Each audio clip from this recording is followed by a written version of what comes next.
दोस्तों मैं अभी पहुंच गई हूं पंजाई और ये है अपना डिस्ट्रिक्ट मंडी का लास्ट विलेज और ये है देवता जी का मंदिर जो कि उनका मूल स्थान है। बट अभी देवता जी उस गांव पे मिलेंगे हमें, तो अभी हमने जाना है यहाँ मंदिर से उस गांव पे। और थोड़ी धीमी धीमी सी मुझे साउंड भी सुनाई दे रही है ढोल की, बाजों की।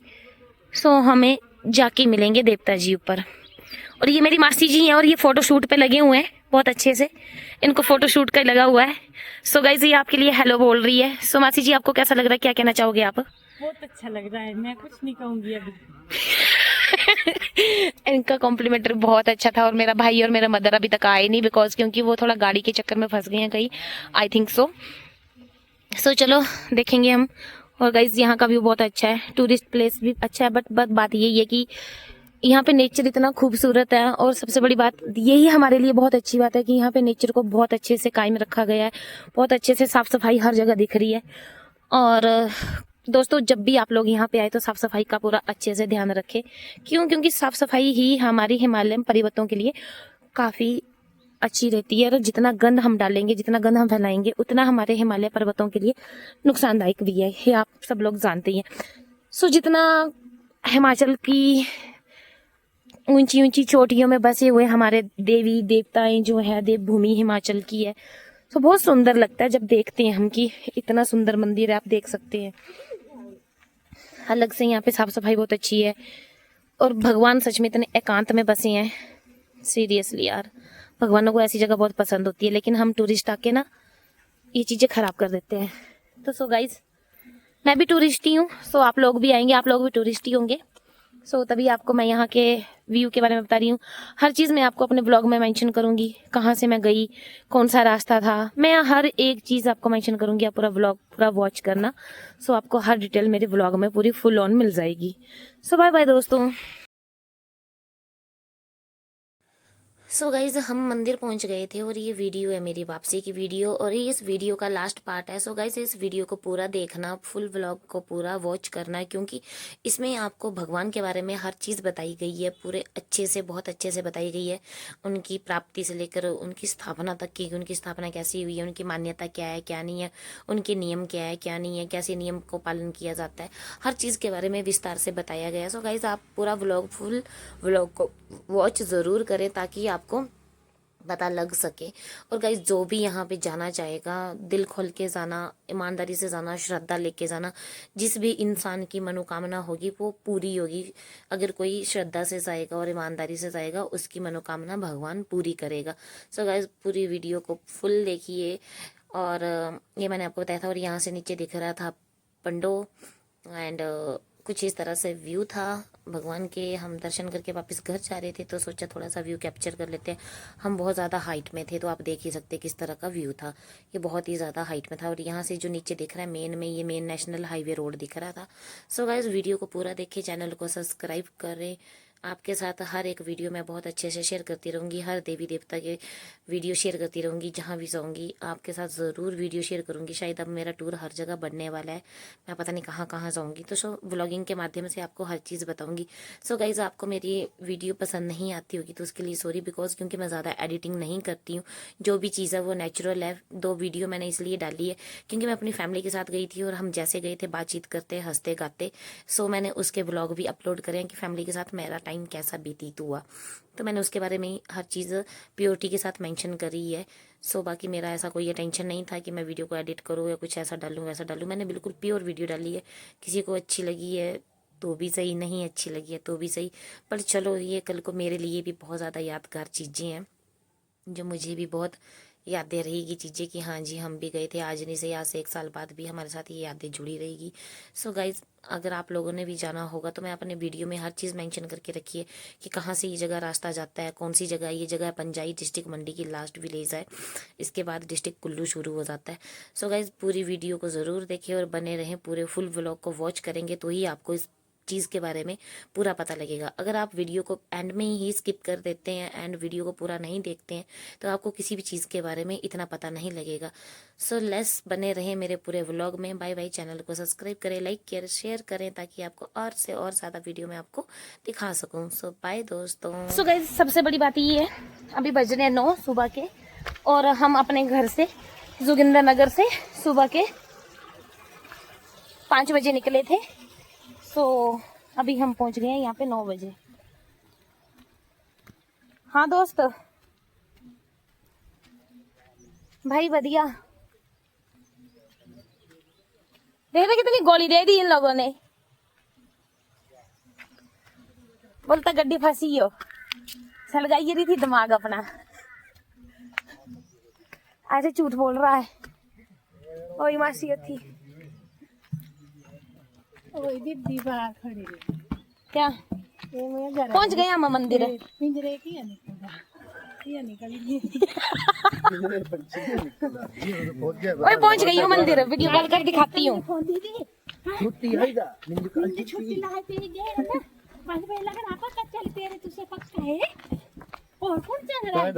फिर नकल लग रही करना नहीं आनी थी तो सीधी ना करी इंदी बेचारी है जो गली खत्म। कहाँ जो भी बहन जो भी प्यारी है। हाँ प्यारी नहीं ओ ठीक है मिंजे ते प्यारी सही। मैं कल कुछ बोल लिया। मैं तो वारिस बंदा अल्लाह वारिस बंदा। मेरे को तो वैसे भी कोई प्यार नहीं करता है ना बिट्टू। मैं तो वैसे भी लावारिस हूँ। मेरे को बोलते हैं तेरी जरूरत नहीं है बोलिया। ये देख मेरी माँ को वैसे भी मैं 36 आंकड़े हूँ।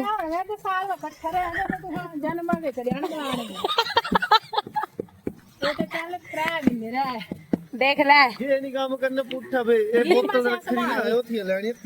देखे ज्यादा शाना बनता है ये मेरा छोटा। ये नहीं है मंदिर।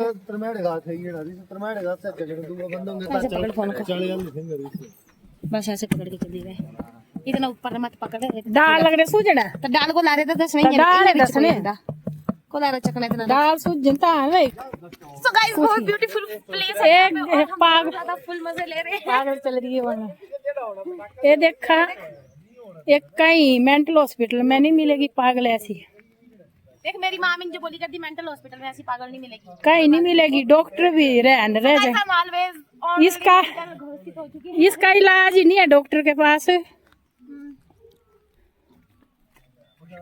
दोस्तों आज तक मेरी माँ नहीं मेरा इलाज कर पाई तो कोई डॉक्टर क्या इलाज करेगा।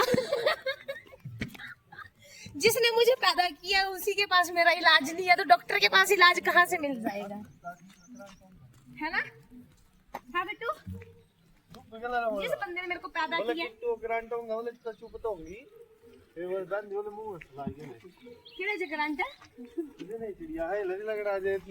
मुँह धो लिया किट्टू। यही मेकअप लग रहा है। तो मेरी शक्ल एड़ी हुई जी आजकल। देख बिट्टू मेरी मजाक उड़ा रहा। देख ये देखो कहाँ पहुंचे हम। देख ले मैंने कोई क्रीम लगाई है। ये मंदिर देख ये लाल चादर वाला सुविधा 5 मिनट। ओ देखो ऊपर चीज ये दियो ना। ये लाल चादर वाला सुविधा ऊपर लास्ट हूँ इत्थे मंदिर। जी हाँ जी तो गाँव वालों को भी दिखा दो। चल ठीक है दोस्त ऊपर बाय। फिर ये ले ये मंदिर ऐसे बिल्कुल ऐसे जंगल के बीच में मंदिर। आगे दे देखा के दे। और ये प्यास ऐसी है कि बीमारियां टूट जाती है सारी। बहुत अच्छा पानी से जो होगा वो खत्म नोई ले नोने क्या है देख। है ना सुंदर सुंदर। ले ले पकड़ो न से कुछ हो गई 2 मिनट। चल पहले मत्था टेकन। सो गाइस हम पहुंच गए मंदिर में। आजा और आजा हाथ पैर तो धोए लेंदे चप्पला को खोलनी। हाँ तो खोल देते हैं चप्पलें।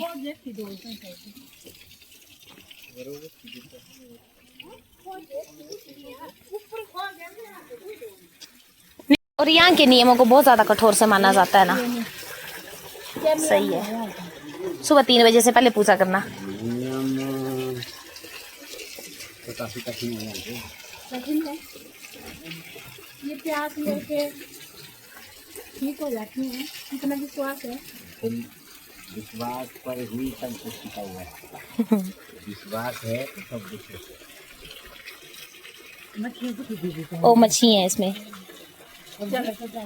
देवते की मच्छी है ये? नहीं ये मच्छी नहीं है, तो डोंके है। अंदर है, अंदर नहीं है जाने को, अंदर लॉक है। तो कहाँ से? मंदिर के अंदर जा सकते हैं ना। हाँ इस सरोवर के अंदर ही जा सकते ना ना, यहाँ पे तो नहीं, मंदिर के अंदर ही जा रहे हैं, वहाँ तो नहीं। अच्छा वैसे जाने देते हैं यहाँ पे भी कि लॉक ही रखते हैं इसको? हैं। इसको लॉक रखा है ना। अच्छा, तो यहाँ पे टूरिस्ट वगैरह भी आता है ज्यादा या नहीं आता है? कोई पहुँच नहीं पाता है यहाँ, सिर्फ गांव वाले ही हैं लोग, मतलब जो है। यहाँ अभी टूरिस्ट आए नहीं। हम्म, और आने वाले समय में ग्लोबलाइजेशन की इस दुनिया में विज्ञान की चकाचौंध ने इंसान को अंधा कर दिया। कर दी है, हाँ जी, और- तो और बिल्कुल टूरिस्ट का आना जो है हाँ। कभी न कभी वो आएंगे। आएंगे आएंगे। और फिर इसी दृष्टि से इसको ये पहले खुला था यहाँ पे, तो लोग जो स्थानीय लोग हैं उनको पता था नियम का ना, वो जी। नियम मर्यादा का पालन करते हुए अंदर आते थे। हाँ जी, लेकिन अब क्या हो रहा है कि लोग मर्यादा का पालन नहीं कर रहे, नहीं कर रहे आजकल इसलिए के। इसको यहाँ पर ये सीमा बंधन करना पड़ा। अच्छा, तो इसलिए अब ये जैसे आपने कहा कि टूरिस्ट वगैरह आना जाना शुरू हो जाएंगे तो फिर तो मुश्किल हो जाएगा, तो इसलिए पहले ही हमने इसकी परिक्रमा को बंद करके रखा बंद कर खा दिया। है। तो जहाँ तक इसके नियम की बात है, हाँ जी, आप किसी विशेष पर्पज से अगर ये जल ग्रहण करते हैं, अच्छा, ऐसे तो ये जल क्षीर सागर का जल है। सुना होगा क्षीर सागर का नाम, जहाँ लक्ष्मी नारायण जी शेष शैया लगा करके उस क्षीर सागर में रहते हैं। ये वही क्षीर सागर, ये साधारण जल नहीं है। खीर सागर, ओके, और वास्तव में ये अमृत है। हाँ जी, अगर आप उस भाव से, भावो ही विद्यते देवा नालो अस्ते काष्ठे प्रशाणित हो, भगवान कहते कि मैं भाव में विद्यमान हूँ। हाँ जी, यदि आपके भाव उत्तम है तो निसंदेह आप पर जो है मेरी कृपा होगी। और यहाँ का प्रभु का प्रताप ऐसा है कि ओम आप पवित्रो पवित्रो व सर्वस्थान गंतो अपि वाया समरेत पुंडरीकाक्ष यंत्र शिशु। ये पुंडरीकाक्ष जी है, ये कहते हैं मेरे ध्यान मात्र से अंदर और बाहर की शुद्धि हो जाती है। लेकिन मेरा स्वरूप यहाँ पर ये जल है, जल के माध्यम से प्रभु यहाँ साक्षात है। तो ये कहते हैं कि मेरा ध्यान करेंगे तो वैसे भी मेरे ध्यान से ही शुद्धि हो जाती है। लेकिन हम इस कलयुग में कई तरह से अपवित्रताओं से ग्रसित है, क्योंकि हम ऐसे व्यस्त हैं, हमारे कार्यक्रम ऐसे हैं कि हम पवित्र रह ही नहीं सकते हैं। तो इसलिए हम ध्यान भी नहीं कर पाते, क्योंकि हम अपने मन को एकाग्र नहीं रख पाते हैं।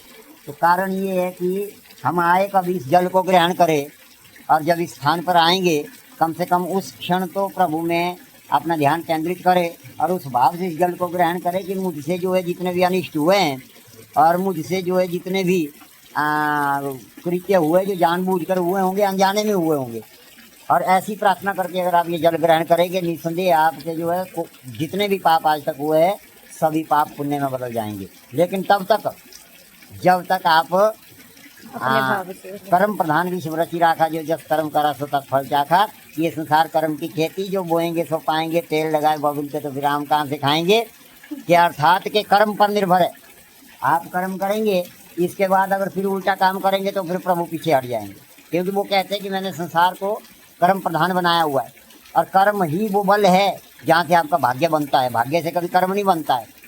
इसलिए आप इस भाव से यहाँ पर जल ग्रहण करेंगे, देव भाव से, तो आपका कल्याण जो निश्चित तौर पर मैं करूँगा।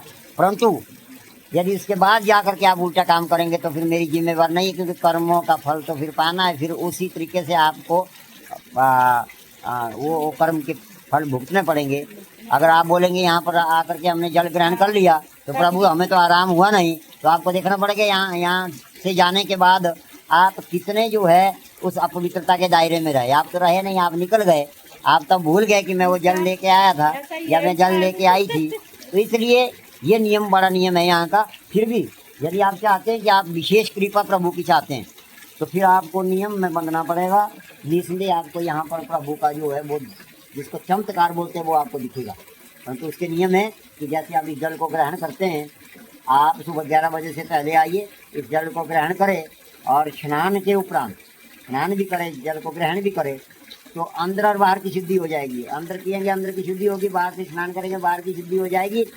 फिर नियम ये है कि फिर आपको किसी को स्पर्श नहीं करना है। अगर आप चमत्कार चाहते तो फिर किसी को स्पर्श ना करें, कम से कम 1 फुट की दूरी से ही किससे बात करे, बस स्पर्श नहीं करना है। और उपवास रखना है।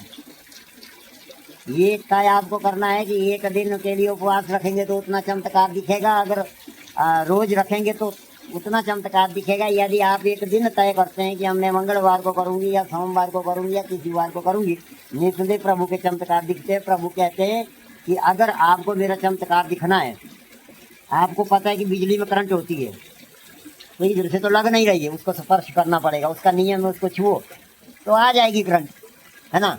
उधर से ट्रांसफार्मर से इधर को तार लगाएंगे तभी बल्ब जलेगा।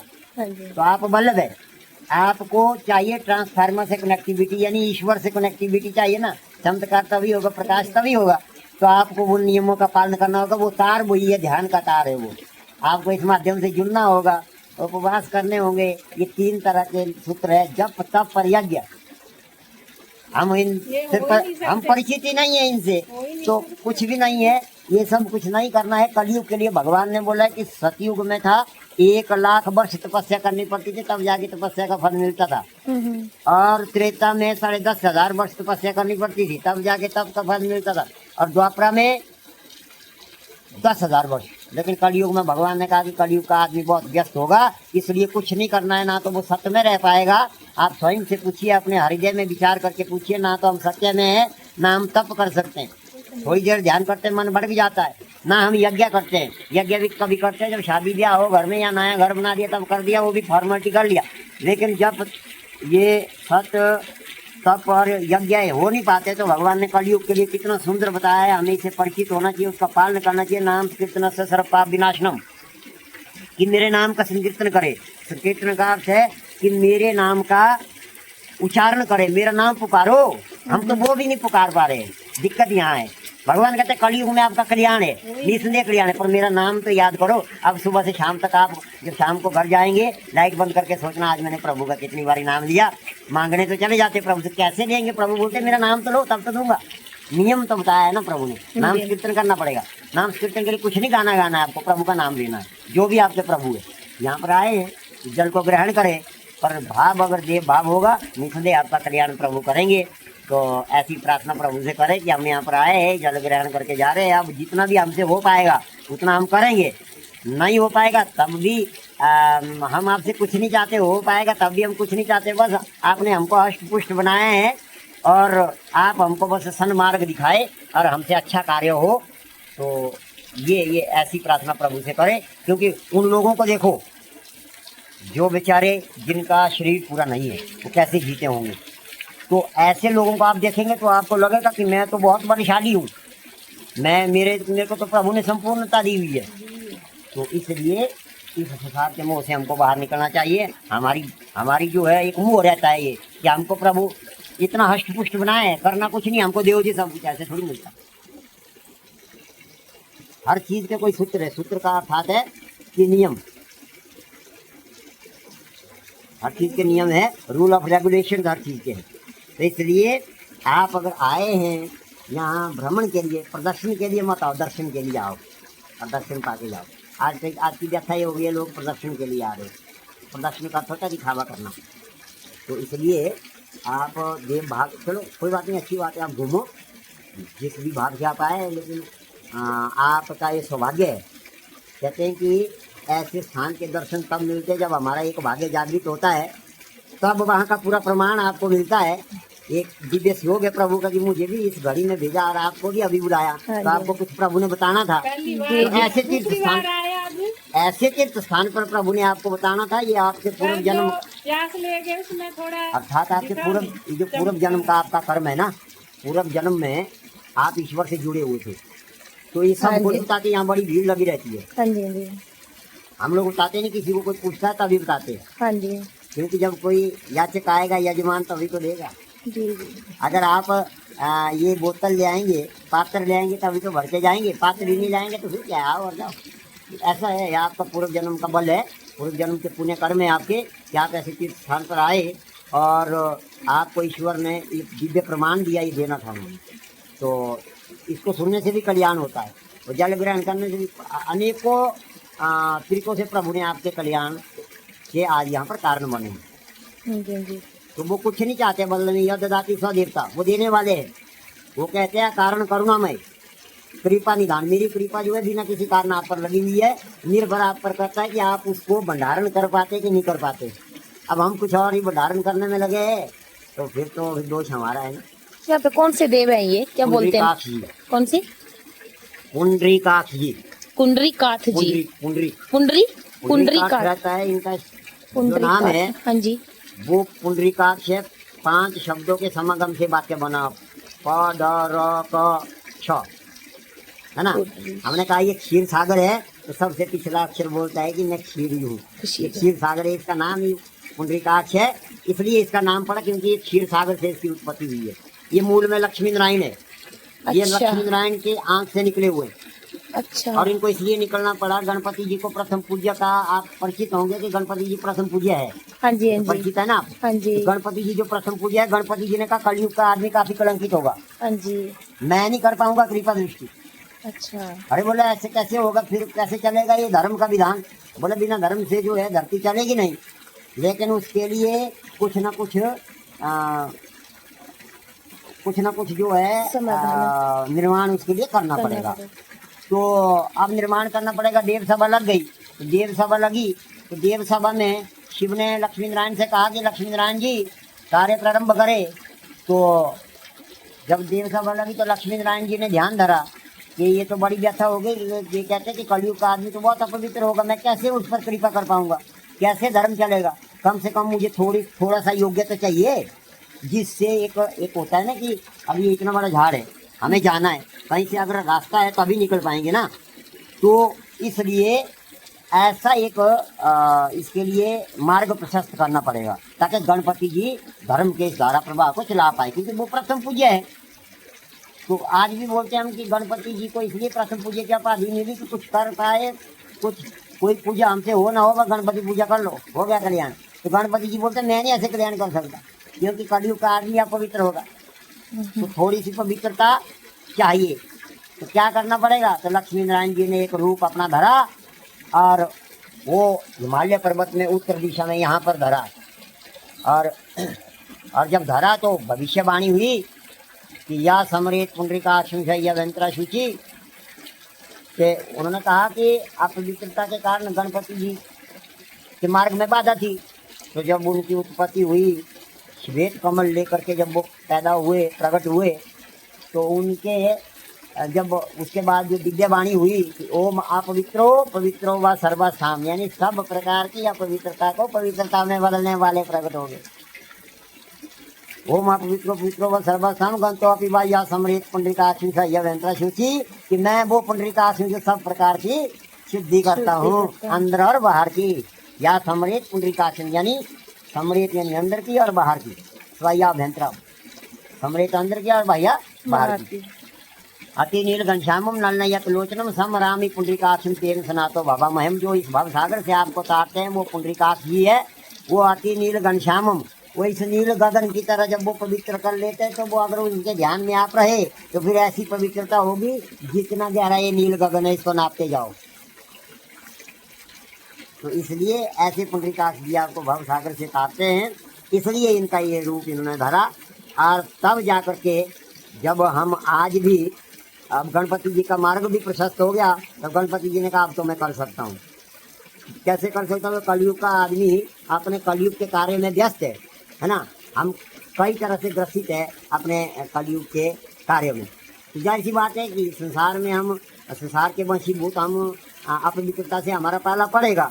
तो इसलिए हम क्या करते हैं कि जब वैदिक अनुष्ठान करते हैं या धर्म का कोई भी कार्य करते हैं, या शादी करते हैं, ब्याह करते हैं, कुछ भी करते हैं, कोई भी धर्म कार्य करने के लिए जब अपने ब्राह्मण को हम बुलाते हैं तो ब्राह्मण कहते हैं आओ बैठो, पहले हम नहा करके आते हैं। तो शुद्ध वस्त्र धारण करते हैं, धोत वस्त्र धारण करते हैं, धोत वस्त्र धारण करते हैं। धोत का अर्थ है ध, दो शब्दों से बना, ध का अर्थ ध्यान, त का अर्थ तप, इसलिए धोत वस्त्र धारण किया जाता है क्योंकि हम ध्यान और तप में वो मगन हो गए। जब तक वो धोत वस्त्र धारण है तब तक हमारा ध्यान और तप लगा हुआ है, पर आजकल उसका अर्थ पता नहीं है किसी को। धोती पहन ली फिर तो वो ध्यान है ही नहीं। तो इसलिए जब धोत वस्त्र धारण करते हैं हमारे ब्राह्मण कहते हैं बैठो और हाथ में जल लो, और तो जल लेते हम उसको ग्रहण करते हैं। वो कहते हैं कि ओम नारायणाय नमः, केशवाय नमः, माधवाय नमः, या फिर बोलते हैं आतम तत्व शोध्यामी, विद्या तत्व शोध्यामी, पृथ्वी तत्व शोध्यामी। और जब बोलते हैं हम धो लो हाथ, फिर बोलते हैं कि ओम हरिकेशाय नमः। हरिकेश एक ऐसी जगह है, हरिकेश, हरि का केश वो ऐसा जगह है जहाँ पर सब, हरि का अर्थ है पाप, ताप संताप हरते ही थी हरि। हरि का नाम इसलिए लिया जाता है सब प्रकार के पापों से मुक्ति दिला देते हैं, इसलिए उन्होंने एक हरि रूप अपना धरा लक्ष्मी नारायण ने। इसलिए फिर ब्राह्मण क्या करते हैं, ओम आप विद्रो विद्रो सर्वसंगंतर भैया समृत पुंडिकाक्षी यही मंत्र पढ़ते ना। अब जो वो शुद्धि हो जाती है तब हम गणपति पूजना शुरू कर देते हैं। ये इसलिए इनका ये प्रतिष्ठा हुई है। तो हमने कहा कि इनका नाम पुंडरीकाक्ष है। प से पवित्र, ज से उसमें डूबा हुआ पवित्रता में, और क से कोमल, कोमल इतना कोमल कि वो कभी कठोर हो ही नहीं सकता, ऐसा कोमल। और फिर क्ष से क्षीर, वो क्षीर सागर में डूबा हुआ पवित्रता में मिश्रित है, ऐसे पुंडरीकाक्ष। तो इसलिए आपके सौभाग्य है कि आपको आने का अवसर मिला, इस जल को ग्रहण करने का अवसर मिला, और किसी को नहीं मिलता है। कि जिसको मिलता है वो वास्तव में प्रभु को ही प्राप्त होते हैं। और प्रयास करना, आए हैं आप यहाँ तो ऐसा प्रमाण आपको मिला है, जितना आपसे हो सके 1 दिन 2 दिन 3, यानी आप कोशिश करें जब जब आपको याद आती है याद करते रहे प्रभु को कि हम पुंडरीक के दरबार में गए थे। तो पुंडरीक आपका स्वतः कल्याण करेंगे, आपको पवित्र बनाए रखेंगे, आपके इर्द गिर्द पवित्रता की परिक्रमा बनाए रखेंगे। आप पवित्रता आपको स्पर्श नहीं कर पाएगी जब आप कोशिश करिए कि हम पुंडरीक को याद करते रहें। ये जल ग्रहण करके हम पुंडरीक को याद करते रहे। और जैसे आपने कहा कि इस जल ग्रहण करने से आपके रोग नहीं बल्कि संपूर्ण तरह की व्याधियाँ, संपूर्ण तरह की बाधाएं जीवन से हट जाती हैं। केवल रोग नहीं, परंतु याद रखना कि पुंडरीक जी का ध्यान करते रहना, और ज़्यादा कुछ नहीं कर सकते। पुंडरीक जी हम आपके स्थान पे आए थे, हमारी भी याद आपको कर रहे हैं। ऐसे याद करेंगे तो प्रभु दौड़े आएंगे। वैसे वो बोलते हैं जो मेरा ध्यान करता है मैं उनका ध्यान करता हूँ। अब जाओ मंदिर के दर्शन करो, आनंद। सॉरी बाली चौक चलिए है उठी तो उठिया था नीक बारी भी नहीं बोलने में बाली चौक चलो बंदे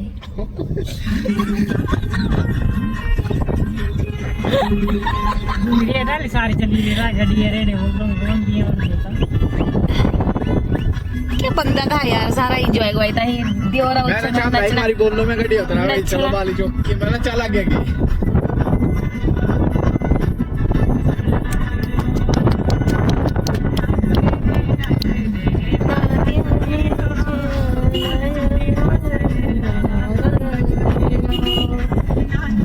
अब साउंड कर वाला क्या टांगा चुकी बांगा चुकी सही क्या है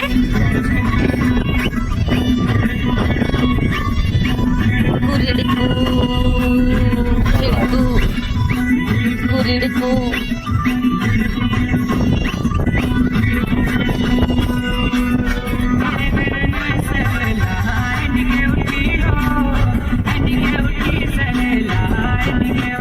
Oh